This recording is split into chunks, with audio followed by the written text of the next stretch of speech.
เดือนกุมภาปีที่ผ่านมาซุมน้อง2 คน เป็นคนที่อยู่ในเหตุการณ์มื้อนั้นหลายคนในสังคมนั่นแหละเบิ้งและเขาจะก็ตีราคาไปเองคิดไปเองว่า เหตุการณ์เมื่อนั้นมันอาจจะเกิดขึ้นแบบนั้นแบบนี้10 คน10 การเดา10 การคาดเดาเฮ็ดให้ข้าวตัวนี้มันเป็นการมั่วซั่วไปเบิดบางคนเบิ้งมันในแง่นึงบางคนเบิ้งอีกแง่นึง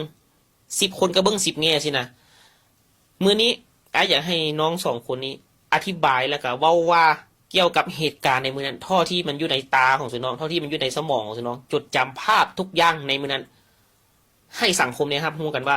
เหตุการณ์มื้อนั้นมันเกิดขึ้นแบบใดและมันจบลงแบบใดทั้ง2 คนสุน้องเลย คือตัวนี้เนาะ